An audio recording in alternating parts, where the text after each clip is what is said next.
Hello दोस्तों, स्वागत है आपका हमारे यूट्यूब चैनल कॉमिक फैन पर। चलिए दोस्तों, शुरू करते हैं वंडरमैन परमाणु की ये रोमांचक कॉमिक्स भीम परमाणु का दूसरा भाग। चलिए शुरू करते हैं। तुम्हारे शरीर पर एस्बेस्टोस की परत तुम्हारी गति से पैदा होने वाले घर्षण को ध्यान में रखकर ही चढ़ाई गई है परमाणु। और मुझे भी लगता है कि इस अज्ञात वस्तु को पकड़ने के लिए तुम्हें अपनी स्पीड को बढ़ाना ही होगा। तुम अपनी स्पीड को उस हद तक बढ़ाओ कि तुम भी उस अज्ञात ऑब्जेक्ट की तरह मुझे हवा के झोंके की तरह दिखाई पड़ो। शूश शूश, कोशिश करता हूं। तुम्हारी आवाज मुझे पूरे ब्रह्मांड से आती हुई महसूस हो रही है, और ये वाक्यों के रूप में नहीं, शब्दों के रूप में है। शब्दों के रूप में भी नहीं, शब्दों की वर्णमाला के रूप में। को सी स करता हूँ। ऐसा तुम्हारी स्पीड के कारण हो रहा है। इस वक्त तुम 2000 किलोमीटर प्रति घंटे की रफ्तार से उड़ रहे हो। तुम्हारे मुंह से निकले प्रत्येक दूसरे शब्दों के बीच की दूरी भी इतनी ही बढ़ जाती है। यानी तुम्हारे पहले शब्द से दूसरे शब्द की दूरी भी है 2000 किलोमीटर प्रति घंटा। मार्वलस। इतनी गति को इतनी गति में भी मैं रोबोट की आवाज को सुन पा रहा हूँ। मुझे अपनी गति कम करनी होगी। परमाणु ने अपनी गति कम की। क्या यही है वो अज्ञात शत्रु जो मैंने इसे बिल्कुल सही वक्त पर देखा, क्योंकि अब ये टक्कर मारने के खेल से हटकर मरने मारने वाला मौत का खेल खेलने पर आमादा है। शूश, कड़ाक। सवाल ये है कि ये मुझे मारना क्यों चाहता है? कौन है ये शूस? ये और इसकी पावर्स इस शहर के लिए घातक साबित हो सकती है। वो घुसकर वापस मेरी ओर आ रहा है। वो घूमकर वापस मेरी ओर आ रहा है। अब अगर मैं इसके वार से बचने के लिए अपने स्थान से हटा तो ये फिर से एक बिल्डिंग को नुकसान पहुंचाएगा। शायद कुछ लोग भी इसके हमले की चपेट में आ जाए। सूस, बड़ा। इसके दिमाग की गर्मी को कम करने के लिए मुझे इस पर करना होगा परमाणु छल्लों का प्रयोग। परमाणु छल्लों के धक्के से इसकी स्पीड कम तो हुई है, मगर ये अभी भी बहुत तेजी में है। और इस बार ये प्रहार करने के साथ ही अपनी जगह पर रुक गया है। साए, धाड़।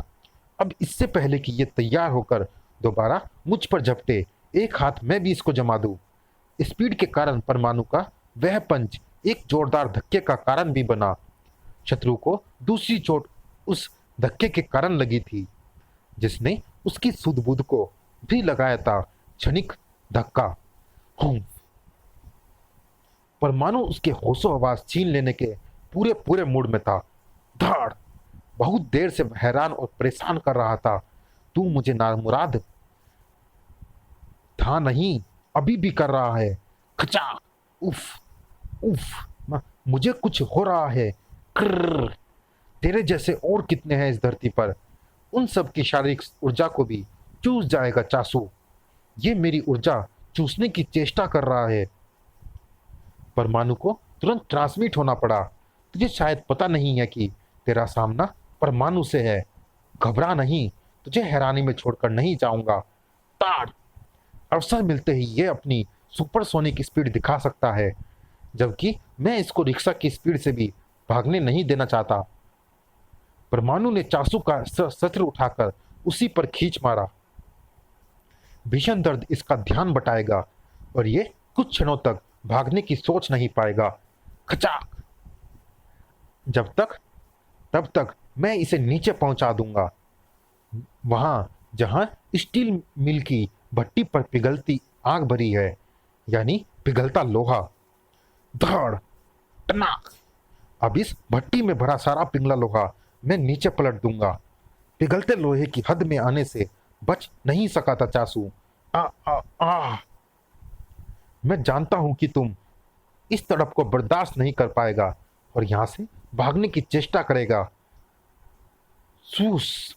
और भागने के लिए तू सुपर स्पीड का प्रयोग करेगा, मगर अब तू यहां से भाग नहीं पाएगा, क्योंकि तेरी टांगे पिघले लोहे की चपेट में आ चुकी है।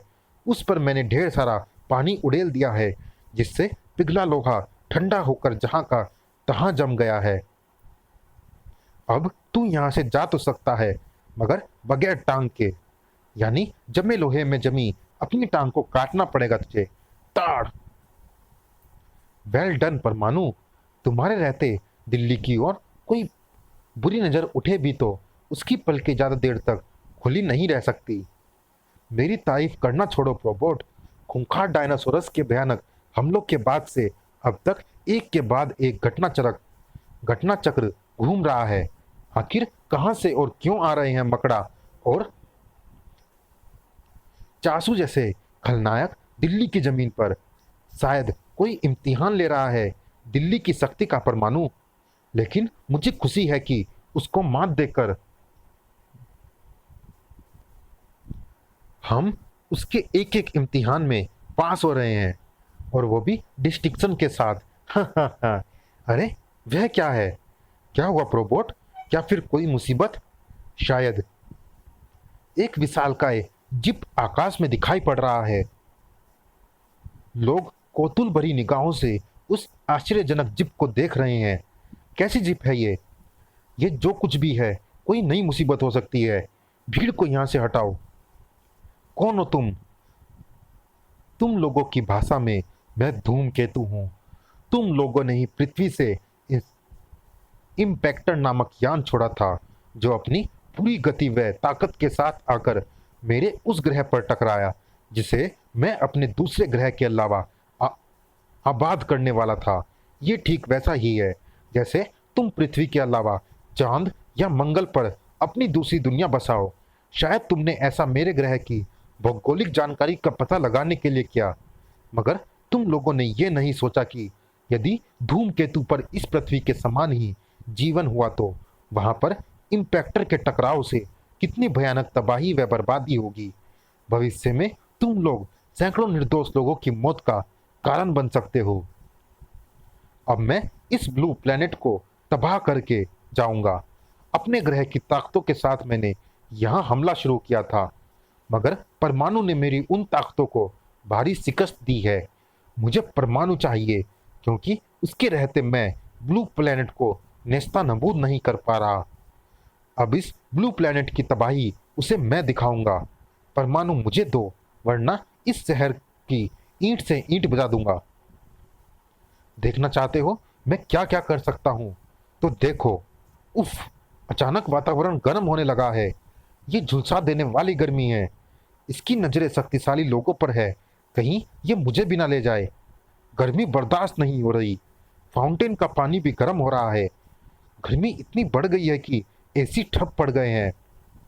अगर ये गर्मी कुछ देर और बनी रही तो तुम्हारे शहर का सारा पानी भाप बनकर उड़ जाएगा और तुम लोग निर्जलन के शिकार हो जाओगे। फायर! Boom boom! मूर्खता मत करो। यदि मैं इन खिलौनों से नष्ट हो सकता तो इस प्रकार तुम्हें धमका न रहा होता। बड़ा उफ! मुझे परमाणु दो। एक इंसान की कीमत हजारों लाखों जाने नहीं हो सकती। तुझे परमाणु चाहिए, तुझे परमाणु मिलेगा। मैं तुझे रास्ता दे रहा हूं।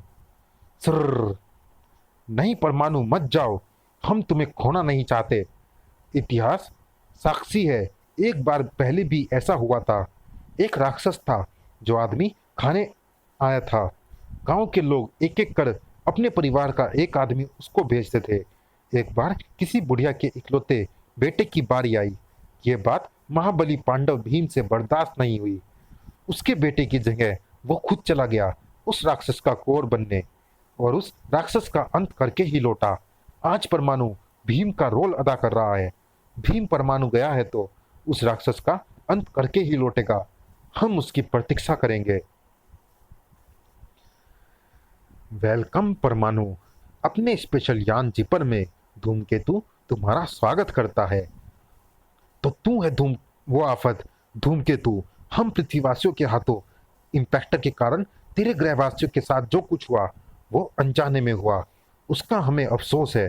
भले ही इम्पैक्टर हमने नहीं अमेरिका ने छोड़ा था, लेकिन ये घटना भविष्य में हमारे वैज्ञानिकों के लिए एक सबक होगी। भविष्य में हम ऐसी भूलकर भी नहीं करेंगे। मगर तुम जो कुछ कर रहे हो वो जानबूझकर कर रहे हो, और तुम्हारी ये हरकतें अपराध है। मैं तुम्हें यही समझाने आया हूँ कि तुम जहाँ से आए हो वहीं लौट जाओ, वरना मुझे तुम्हें खत्म करना होगा। हाँ हाँ हाँ, मेरी शक्ल देख, क्या मैं तुझे इतनी आसानी से खत्म होने वाला जीव दिखाई पड़ता हूँ? हमारे यहाँ तेरी जैसी शक्ल कुत्तों की होती है, जिन्हें पागल होने पर मार दिया जाता है। तू भी एक पागल कुत्ता ही है। धाड़।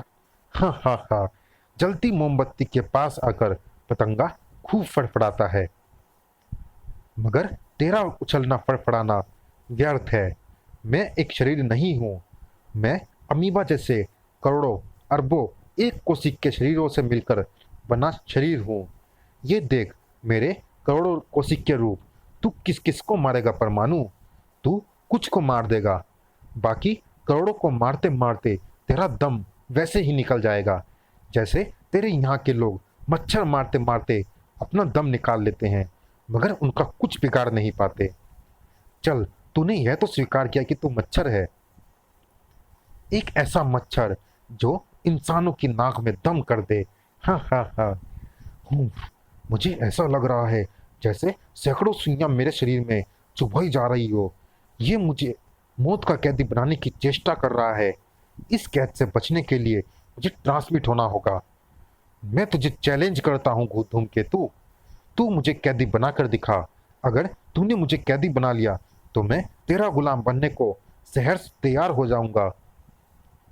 ऐसा होकर रहेगा। बाप का राज है क्या? चैलेंज ऐसे ही थोड़े दिया है। ब्राम! मैं तेरी करोड़ों कोशिकाओं को न सही, पर तेरी कुछ सौ कोशिकाओं को तो जला डालूंगा, और फिर सौ सौ करके सारी बूंद बूंद से घड़ा भरता है तो बूंद बूंद से खाली भी होता है। और तू पहले मुझे ढूंढ कर तो दिखा। परमाणु अंगूठे के बराबर हो गया। छोटा परमाणु कुर्सी के नीचे लगे स्प्रिंग पर उछल गया था। मेरा चैलेंज ही तेरी मौत बनेगा दुष्ट धूमकेतु। तू मुझसे छुप नहीं सकता। मैं इंसान की ऊर्जा को सूंघ सकता हूं परमाणु। तड़ाक! ओहो, इसने मुझे सचमुच ढूंढ लिया। तू मुझे अपने इस जिपर यान के अंदर तो ढूंढ सकता है, मगर मगर बाहर नहीं। मैं ब्रह्मांड के कोने कोने से परिचित हूं परमाणु। तू कहीं भी जा, मैं तेरी गंध पाकर तुझ तक वहां भी पहुंच जाऊंगा। तो फिर पहुंच।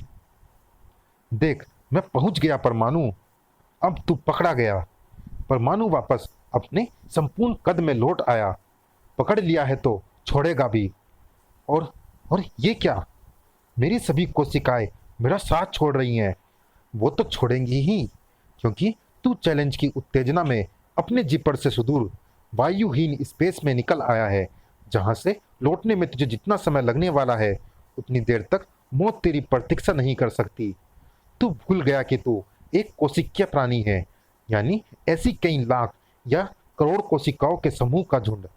जैसे ऐसे प्राणी को जीवित रहने के लिए भोजन से अधिक ऑक्सीजन की आवश्यकता होती है। ऑक्सीजन ही तेरी ऊर्जा का मुख्य स्रोत है, और जहां मैं तुझे लाया हूं वो स्थान ऑक्सीजन रहित है। तेरी कोशिकाएं मृत होकर तेरे शरीर से अलग हो रही हैं। ऑक्सीजन की आवश्यकता मुझे भी है, लेकिन मेरी कॉस्ट्यूम में उतनी ऑक्सीजन की व्यवस्था की गई है जितनी देर में मैं अंतरिक्ष का एक चक्कर लगाकर लौट सकूं।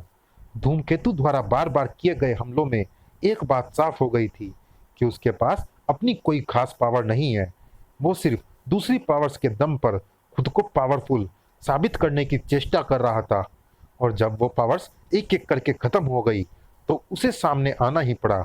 उसने सोचा था कि पहले की वारदातों के बल पर वो दिल्ली को धमकाने में कामयाब हो जाएगा, मगर उसकी ये कोशिश नाकामयाब हो गई। परमाणु लौट आया, भीम की तरह राक्षस का अंत करके लौट आया। भीम परमाणु।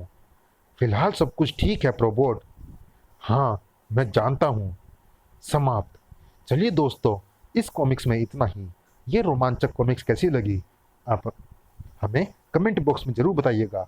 और दोस्तों, जिन्होंने अभी तक हमारे चैनल को सब्सक्राइब नहीं किया है, चैनल को सब्सक्राइब जरूर कीजिएगा, ताकि आने वाले कॉमिक्स की अपडेट आपको समय से मिल सके। मिलते हैं फिर किसी अन्य कॉमिक्स में। तब तक के लिए धन्यवाद।